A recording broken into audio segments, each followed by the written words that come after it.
तर ती तोफ विसरून कसं चालेल, कारण तोफेच्या जीवावर तर किल्ले वाचतात. जर तुम्ही शिवकालीन वास्तू जर पाहिलात तर वरचं जे छप्पर असतं ते असं गोलाकार असतं, त्याची पाण्याची गरज भागवण्यासाठी तो इथे जाईलच. पण ही आणखी एक वास्तू आहे, ही बघा. पण आज आपला एक मित्र आलाय, सबस्क्रायबर मित्र आहे.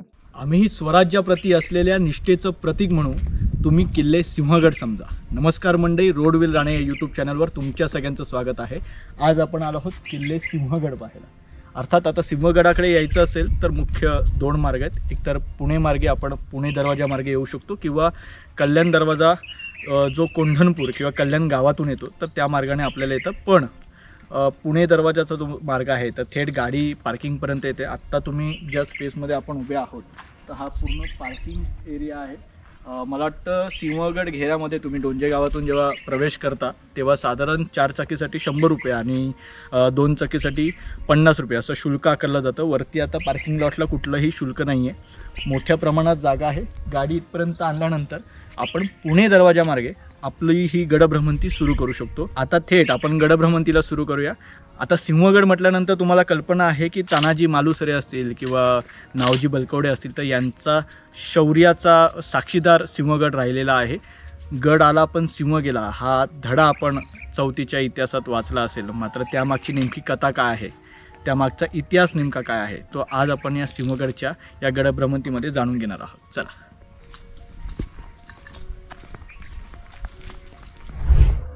पार्किंग एरियामधून हे बघा, आपण इथून आता सरळ या बाजूने आलो. उजव्या बाजूनेच तुम्ही ट्रेक सुरू करू शकता आणि डाव्या बाजूला हा महत्त्वाचा बोर्ड आहे, कारण सिंहगड म्हटल्यानंतर सुभेदार तानाजी मालुसरे यांचं शौर्य, यांचा पराक्रम आपल्या सर्वांना माहिती आहे. कारण चौथीच्या इतिहासामध्ये गड आला सिंह गेला हा धडा आपण मी मगाशी म्हटल्याप्रमाणे वाचला असेल. त्यामुळे तानाजींचं शौर्य आपल्या सर्वांना माहिती आहे. पण फार क्वचित लोक आहेत ज्यांना नावजी बलकवडे यांचा इतिहास किंवा यांचा पराक्रम, त्यांनी कशा पद्धतीने सिंहगड मराठ्यांच्या पुन्हा अख्यातारीत आणला, तर त्याबद्दल फार कमी लोकांना माहिती आहे. 1 जुलै 1693 रोजी राजाराम महाराजांच्या नेतृत्वाखाली सिंहगड पुन्हा एकदा स्वराज्यात सामील करण्यात आला होता.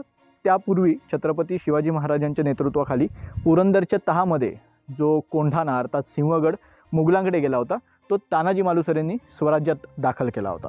तर या दोघांचा इतिहास आपण आता त्यांच्या ज्या काही रिस्पेक्टिव्ह जागा आहेत, आता तानाजी कडा असेल किंवा जिथे प्रत्यक्ष युद्ध झालं, किंवा जो कडा तानाजी मालुसरे आणि त्यांचे जे 300 मावळे होते ते चढून आले, तो डोनागिरीचा कडा, या सगळ्या गोष्टी आपण विस्तृतपणे पाहणार आहोत. आत्ता पुढचा प्रवास सुरू करूया. थोड्याच वेळात आपल्याला पुणे दरवाजा 1 लागेल. असे लागोपाठ आपल्याला 3 दरवाजे लागतात. ते 3 दरवाजे पाहू आणि पुढचा प्रवास सुरू करू. चला.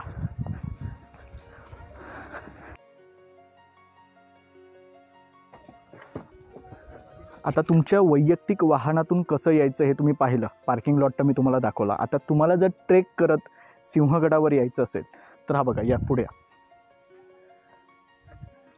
सिंहगड पायथ्याला आतकरवाडी म्हणून आहे. तर त्या आतकरवाडीपासून तुम्हाला ट्रेक सुरू करता येतो. साधारण 1.5 तास लागतो. आता मला हा आतकरवाडीचा आणि कोंढणपूरचा असे 2च रूट माहिती होते. पण आज आपला एक मित्र आला आहे, सबस्क्रायबर मित्र आहे, नाव आहे संकेत राऊत, राहायला धायरी. तर संकेत, मला सांग की तू नेमका आता कुठल्या रूटने आलास? हा एक रूट येतो तो डोंजे मार्गे येतो. डोंजे, हां. ओके. PMT बस इथं डोंजे गावात सोडते तुम्हाला. हां. तिथून पायी ट्रेक तुमचा 2 तासात होऊ शकतो. अच्छा, PMTने आपण डोंजे गावात यायचं आणि हा जे समोर दिसते ते गाव.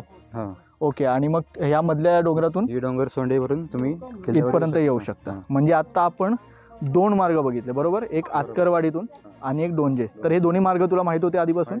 ओके, मग तू त्यातला जवळचा मार्ग निवडला. नेहमी याच रूटने येतो. कसा आहे रूट? साधारण सोपा, कठीण? स्टीप चढाई आहे, पण तुमच्या क्षमतेनुसार तुम्ही येऊ शकता. तुला किती वेळ लागला?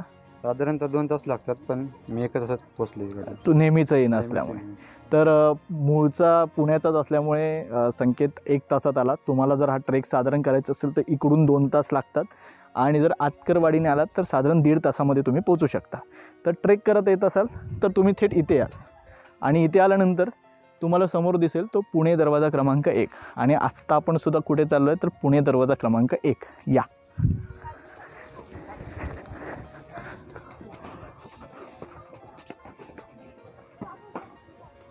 पहिला पुणे दरवाजा लागलेला आहे.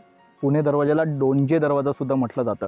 आत्ता दरवाजाचं नीट तुम्ही निरीक्षण केलात तर तुम्हाला 2 शरभशिल्प दिसतील, पण त्याहून पलीकडे तुम्ही आणखी एक मुद्दा लक्षात घेतला पाहिजे की 2 बाजूला 2 बुरुज दिसतात. अर्थात महादरवाजाला 2 बाजूला 2 बुरुज असतात. मात्र जर आपल्या उजवीकडच्या बाजूचा जो बुरुज आहे हा शिवकालीन बुरुज आहे, मात्र डावीकडचा बुरुज हा आत्ता संवर्धनाच्या कामामध्ये बांधण्यात आलेला आहे. कारण त्याची बांधणी आणि त्याचं जे एक दगडाचं जे स्वरूप दिसतंय तर ते आत्ताच्या काळातलं आहे. दोन्हीमध्ये जर तुम्ही समोरून येऊन प्रत्यक्ष पाहिलं तर त्यातला फरक तुम्हाला लक्षात येईल. ठीक आहे. आता दुसरी महत्त्वाची गोष्ट, शरभशिल्प हा मूळ दरवाजा असेल, पहिला दरवाजा आणि तिसरा दरवाजा. तिसरा दरवाजा तर मूळचा यादवकालीन म्हटलं जातं.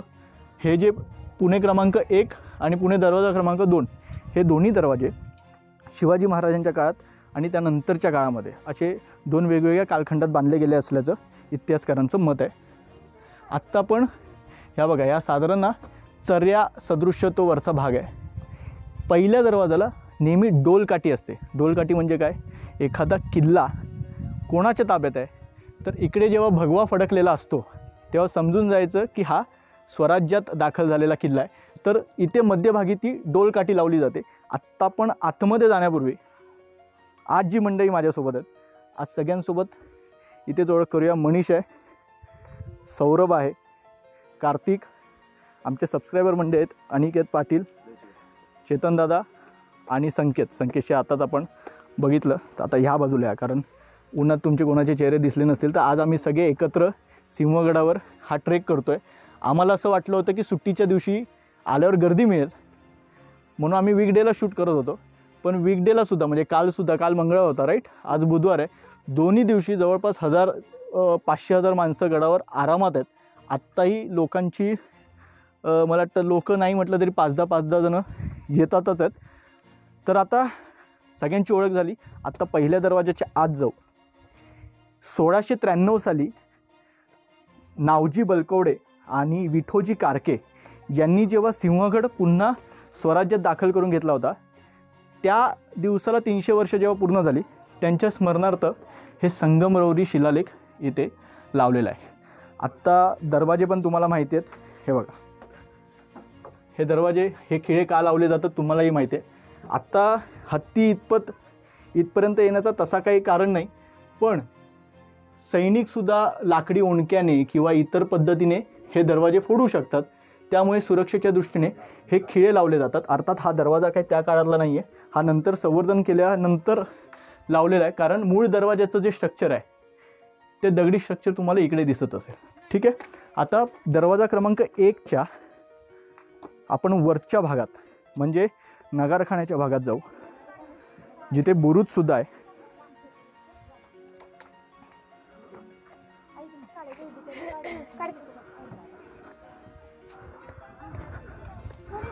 जनरली कुठलाही दरवाजा असेल तर तुम्हाला जंग्या दिसतात, मात्र या दरवाजाच्या वर हे बघा कुठेच जंग्या नाही आहेत. त्या टेक्निकली असणं अपेक्षित होतं पण नाही आहेत. ठीक आहे.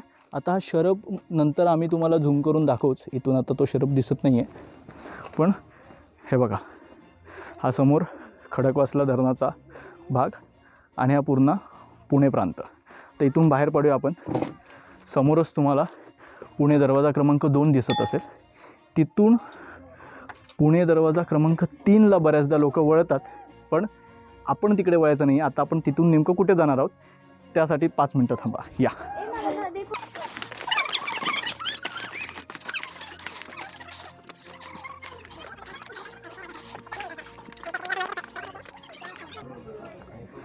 पुणे दरवाजा क्रमांक 2 येण्यापूर्वी स्थानदर्शक नकाशा आहे.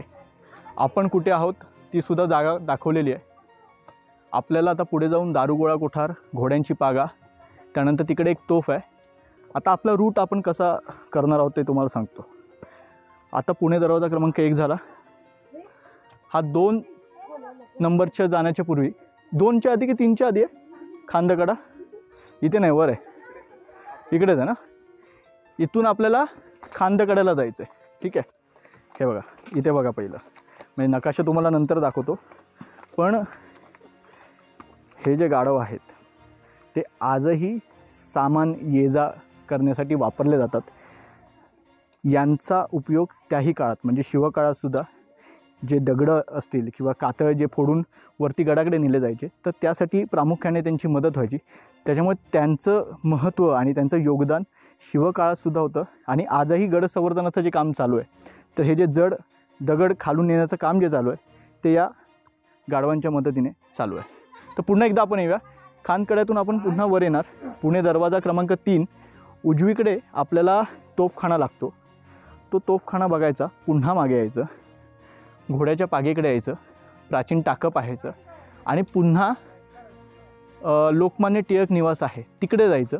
तिकडून उजव्या बाजूला एक तोफ आहे, ती तोफ पाहायची आणि पुन्हा मागे येऊन पुन्हा पागेच्या इथे यायचं आणि मग तिकडून सरळ जात राजाराम महाराज समाधीकडे जायचं, चोरवाड पाहायची, कलावंतिनीचा बुरुज पाहायचा, डोनागिरीचा कडा पाहायचा, झुंजार बुरुज करत उदयबानाचं थडगं करत पुन्हा देवटाक्याकडे यायचं आणि मग तिकडे अमृतेश्वर मंदिर आहे, कोंढाणेश्वर मंदिर आहे, वीर तानाजी स्मारक आहे. तर या सगळ्या गोष्टी पाहून आपला आजचा ट्रेक किंवा आजची ही भ्रमंती पूर्ण करायची आहे. आता पुढे जाऊया. या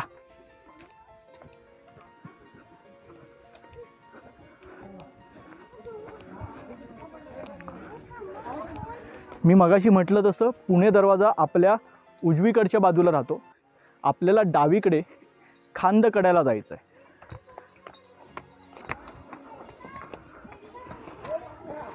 आता पुणे दरवाजा येण्यापूर्वी जो समोरचा प्रांत होता तो सुरक्षित ठेवण्याच्या दृष्टीने खानकड्याची भूमिका फार महत्त्वाची आहे. या खानकड्याकडे जाण्यासाठी हा दिंडी दरवाजा लागतो. त्या दिंडी दरवाज्यातून आत जायचं. फार कमी लोक खानकडा पाहण्यासाठी वाट वाकडी करून येतात कारण उत्तम अवस्थेत असलेले बुरुज वगळता खानकड्यावर पाहण्यासारखं तसं काही नाही आहे. त्यामुळे समजा मी दोन्ही गोष्टी आहेत. तुम्ही स्वतः आलात तर खानकड्याकडे जरूर या कारण भौगोलिक स्थानानुसार त्याचं जे महत्त्व आहे ते समजण्यासाठी तुम्ही प्रत्यक्ष येणं गरजेचं आहे. ठीक आहे. किंवा समजा तुमच्याकडे वेळ कमी असेल सिंहगड फिरण्यासाठी तर व्हिडिओ तर तुम्ही पाहताय खानकडा कसा असणार आहे आणि तिकडे जायचं कसं. ठीक आहे.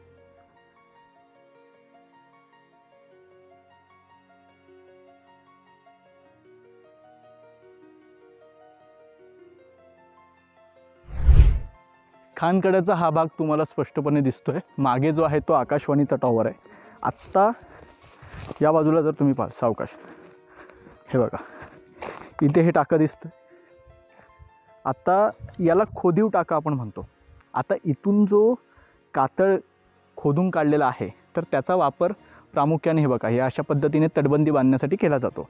मग आता इथून खडक काढल्यानंतर हा जो खोलगट भाग निर्माण होतो तर तिकडे पाणी साठवलं जातं. त्याच्यामुळे दोन्ही गोष्टी होतात वर्कआउट. एक तर तुमची तटबंदी बांधून होते तीही छान कातळकड्याने आणि तुमचा पाण्याचा प्रश्न मिटून जातो कारण तिथे तुमचं टाकं निर्माण झालेलं असतं. आत्ता ह्या बघा हा विहंगम नजारा पाहायचा आणि खांदकड्याच्या तांत्रिक गोष्टी समजून घ्यायच्या. या बघा या आहेत जंग्या. जंग्यानं बघा अँगल देण्यात आलेले आहेत. हा बघा हा 1 हा 2 हा 3 आणि हा 4 बरोबर आहे. याला म्हणतात मार जंग्या. जंग्यांपेक्षा आकाराने मोठ्या असतात आणि जिकडे तोफ लावली जाऊ शकते तर तो हा प्रकार. ठीक आहे. पुन्हा एकदा बघा इथे त्याच प्रकारच्या 1 आणि 2 या जंग्या दिसतात. आता ह्या बाजूला का नाही जंग्या दिली आहे. या बाजूला तटबंदीची भिंत आहे बरोबर आहे. ही बघा फक्त तटबंदीच्या हा जो समोरचा जी भिंत बाहेर येते किंवा बुरुजाकडे जाते इथून जर कोणी चढण्याचा प्रयत्न केला असेल तर त्याच्यासाठी ही बघा ही जी जंगी आहे तर त्याचा उपयोग केला जातो. आता इथून आपल्याला पुन्हा बाहेर पडायचं आहे. पुन्हा आपण आता पुणे दरवाजा क्रमांक 2ला जाऊ. तत्पूर्वी हा बघा हा समोर दिसतोय तो आहे कल्याण दरवाजा. कल्याण दरवाजाला वळसा घालून त्या बाजूला आहे डोनागिरीचा कडा आणि त्याच्या पलीकडे आहे कलावंतिनीचा बुरुज. तर आता आपल्याला तिथपर्यंत पोहोचायचंच आहे. तत्पूर्वी आपण जे आपले 2 दरवाजे राहिलेत पुणे दरवाजा क्रमांक 2 आणि दरवाजा क्रमांक 3 तर ते पाहून घेऊ. या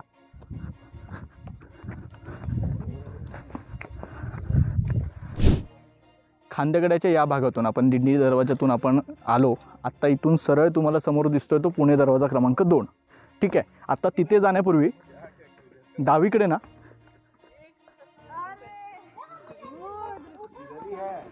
हे बघा, हे खोदीव टाकं दिसतंय. आता अर्थात त्याची अवस्था वाईट आहे, सगळं शेवाळ त्याच्यावर साचलेलं आहे. पण याचं आपण टेक्निकल तांत्रिक कारण थोडंसं आपण अज्यूम करूया की काय असू शकतं. दरवाजा क्रमांक 2 आहे. 2च्या समोर हे टाकं खोदण्यात आलेलं आहे. इथून काढलेला खडक कदाचित या दरवाजांसाठी वापरला गेलेला असेल. त्यानंतर इथे जे टाकं निर्माण झालं ते याच जवळपास जी मंडळी प्रवेशद्वाराकडे पाहण्यासाठी आहेत तर त्यांच्यासाठी हे पाणी उपयोगात येऊ शकतं. छत्रपती शिवाजी महाराजांच्या संपूर्ण कारकिर्दीत त्यांनी ज्या पद्धतीचं जलव्यवस्थापन केलेलं आहे, आजही या घेऱ्यामध्ये कुठेही पाणी टंचाई भासत असली तरी सिंहगडावरती पाणी टंचाई भासणार नाही. आता दुर्दैवानं हे पाणी अस्वच्छ आहे, मात्र पाणी तर आहे, समोर दिसतंय. जर आपण त्या काळातल्या पद्धतीनुसार जर हे जर जतन करू शकलो, संवर्धन करू शकलो तर हे पाणी आपल्यालासुद्धा वापरता येऊ शकतं. दुर्दैवाने तो प्रकार आपल्याकडे घडत नाही. तर आता हे टाकं डावीकडे ठेवायचं, समोर दरवाजातून आतमध्ये जायचं. आता पुणे दरवाजा क्रमांक 2 आहे ना, त्याच्याबद्दल फार असं काही इतिहासामध्ये त्याच्याबद्दलचा उल्लेख नाही आहे. ठीक आहे, म्हणजे बाबा कोणाच्या काळातला असेल, पण साधारण हा दुसरा दरवाजा ना हा शिवकाळ पश्चात बांधला गेलेला असेल. ठीक आहे. आता मी मगाशी डोलकाठी सांगितली, ती डोलकाठी अशा पद्धतीने मधोमध असते. ठीक आहे. या आतमध्ये राजाग्रुप तर तुला मग सगळी कामं करून घ्या साईडला. हे बघा, नेहमीप्रमाणे प्रत्येक दरवाजाच्या आतमध्ये असतो तो लाकडी ओंडका किंवा अडसर टाकण्यासाठी असलेली जागा. दरवाजाच्या आतमधल्या बाजूला हा टाकल्यानंतर दरवाजा जेव्हा समजा एखादा शत्रू तोडण्याचा प्रयत्न करत असेल हत्तीच्या धडका मारून किंवा लाकडी ओंडक्याने, तर दरवाजाच्या मागच्या बाजूला हा लाकडी अडसर त्याला बॅकअप देण्याचा प्रयत्न करतो. या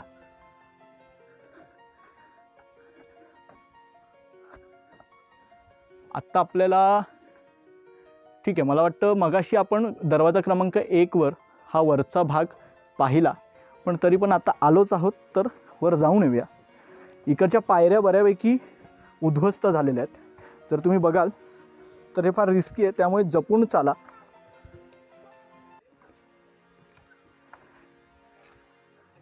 हे बघा, आता इथून दृष्टिक्षेपात काय येते तर पुणे दरवाजा क्रमांक 1, त्यानंतर हा समोर आहे तो दिंडी दरवाजा. ठीक आहे. आणि मी मगाशी जे म्हणत होतो की पहिल्या दरवाजाच्या खाली जंग्या का नाहीत, तर या जंग्या इथे आहेत. तर कदाचित तो जो भाग आहे ना तो नंतर पुन्हा वरती उचललेला असेल. ठीक आहे. आणि इथे सुद्धा पहाऱ्यासाठीची जागा आहे. ही जागा इतकी मोठी आहे की इथे आरामसुद्धा एखाद्या पहारेकऱ्याला करता येऊ शकतो. ठीक आहे. आता इथून खाली उतरायचं. हे बघा, या इथे हा पुणे दरवाजा क्रमांक 3. तिकडे तो तोफखाना, ती बघा तिकडे लांबवर तिथे ती तोफ आहे. तर काय होतं की लोक ना तोफखाना बघतात आणि पुन्हा मागे येतात आणि सरळ वर जायला लागतात. तर ती तोफ विसरून कसं चालेल, कारण तोफेच्या जीवावर तर किल्ले वाचतात.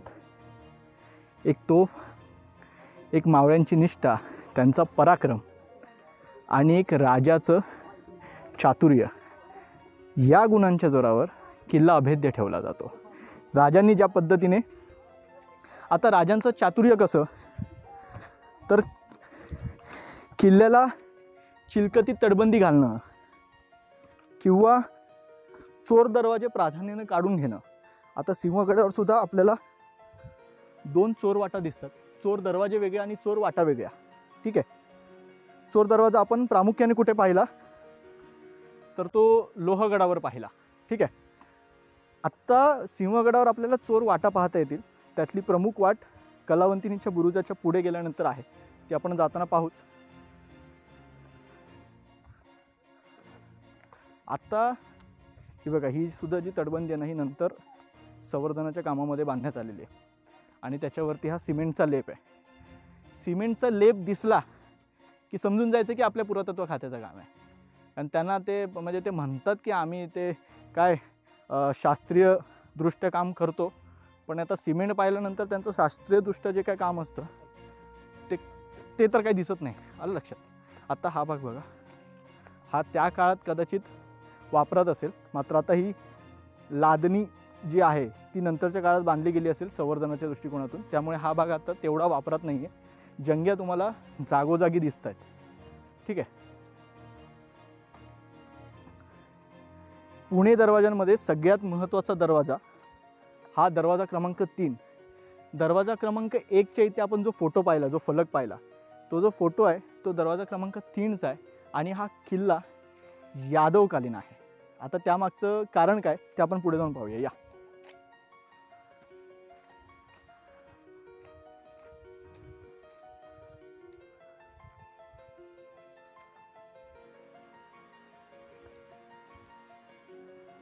हे बघा, खरं तर आता इथे सुद्धा मूळ बुरुजाच्या वर पुरातत्व खात्याचं काम दिसतंय. अगदी त्यात सर्या असतील, कारण साधारण यादवकालीन दरवाजा हा इथपर्यंत आहे. जिथे ते नक्षीकाम दिसतंय किंवा कमळ शिल्प दिसतंय, तर प्रामुख्याने यादवकालीन जे दरवाजे असतात तर त्याच्यामध्ये कमळ शिल्प आपल्याला प्रामुख्याने पाहायला मिळतात. त्यामुळे त्या दरवाजाचं साधारण साल हे यादवकालीन सांगितलं जातं. त्यानंतर हेमाडपंथी जो प्रकार असतो तर त्यामध्ये ज्या पद्धतीची मंदिरं असतात तर त्याचे जे प्रवेशद्वार असतात त्या पद्धतीचे प्रवेशद्वार हे यादवकालीन प्रवेशद्वारामध्ये आपल्याला दिसून येतात. तर त्यामुळे याला साधारण यादवकालीन म्हटलं जातं. आता तुम्ही कमळ शिल्प बघाल 1, 2 आणि दरवाजाच्या खालच्या बाजूने सुद्धा हे बघा 1, 2, 3. त्यानंतर पुन्हा एकदा लाकडी अडसरासाठी ही जागा, हे बघा दरवाजा, त्याचं मेकॅनिझम अडकवण्यासाठी हे दगडी स्ट्रक्चर.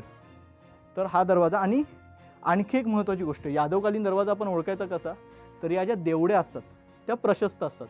जर तुम्ही शिवकालीन गडकिल्ल्यांवर बघाल तर देवड्या ज्या असतात त्या अगदी मोजक्या आणि 2 माणसं फार फार तर राहू शकतात, जे तुम्ही मल्हारगडावर पाहिलं असेल.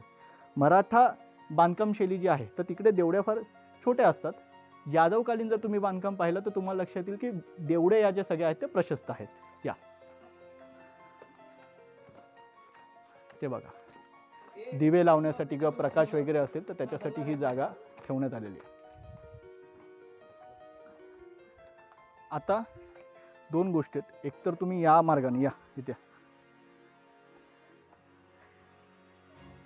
या रूटने तुम्ही खाली उतरू शकता तोफखान्याकडे जायला, किंवा ते बघा ती सोपी वाट आहे, तिकडून सुद्धा तुम्ही तोफखाना पाहू शकता.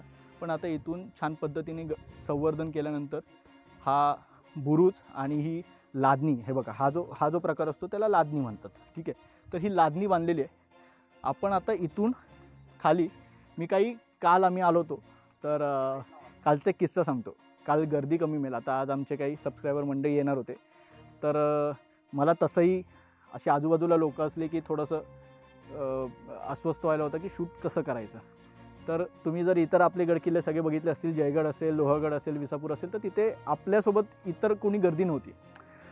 तर आपली मोजकी मंडळी असली की कितीही तुम्ही चुकलं तरी ते काय तुम्हाला रिटेक घेता येतात आणि तो एक प्रकार असतो. त्याच्यामुळे आम्ही काल शूट करण्याचा प्रयत्न केला, पण तो काल पूर्ण फसला. कारण काल मंगळवार असूनसुद्धा सिंहगडावर तेवढीच गर्दी होती. आजही बुधवार असताना तेवढीच गर्दी आहे. मला वाटतं शनिवार रविवार 1,500-2,000 हजार सौरभ, 1,500-2,000 हजार लोक इकडे असेच असतात. म्हणजे काही लोक तर मॉर्निंग वॉकला म्हणून सिंहगडावर येतात. तर हा सिंहगड आमच्यासाठी गर्दीच्या बाबतीत मात्र फार अपवादात्मक ठरला, कारण इथे आम्हाला गर्दी काल, आज आणि उद्याही मिळेल असं आम्हाला वाटतं आहे. तर हा जो भाग आहे ना, आता आम्ही इथून खालून गेलो होतो तो कालचा आम्ही भाग शूट केलेला आहे. तिकडे ना पाणी जाण्यासाठीची खूप छान जागा आहे. तर काल आम्ही शूट केलेला हा शॉट आता आम्ही इथे प्लेस करतो, तो पाहून घ्या. त्यानंतर आता आपण या सोप्या मार्गाने पुन्हा तोफखान्याकडे जाऊया. काल तोफखानासुद्धा पाहिला होता, पण आज नव्याने पाहू. हा रूट मात्र तुम्ही त्या शॉटमध्ये पहा. या उजवीकडे वळल्यानंतर 2 वाट आहेत. एक तर तुम्ही बघा, तुम्ही पुढून तिकडे सुद्धा तोफखान्याची ते जाऊ शकता किंवा दारुगोळा कोठाराकडे जाऊ शकता. आपण या बाजूने जाऊया.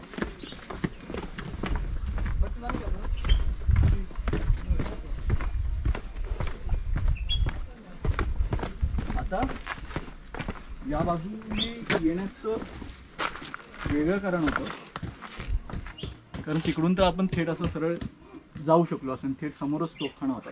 पण इथे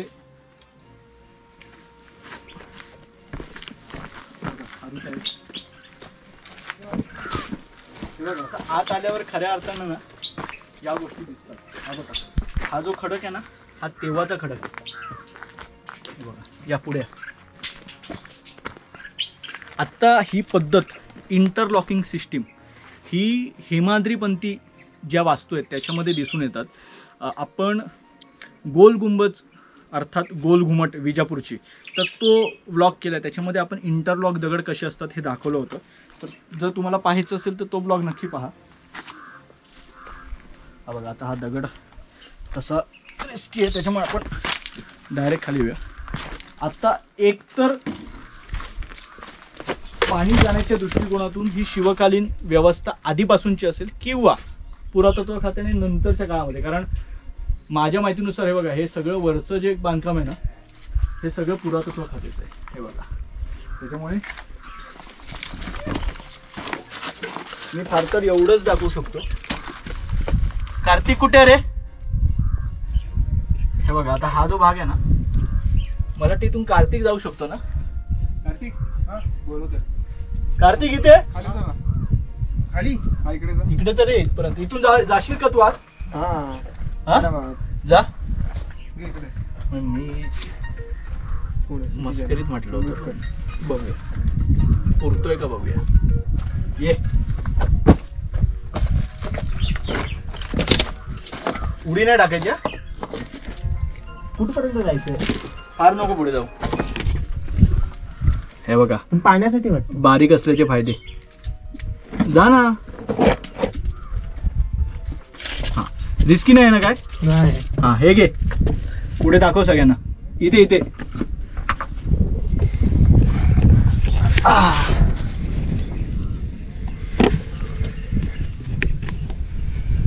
काय बरं, तूच माहिती सांग. पाणी जाण्यासाठी आहे की काय कळत नाहीये. पाणी जाण्यासाठी जा. हा, कारण की काय दुसरं दिसत नाही. ये मागे.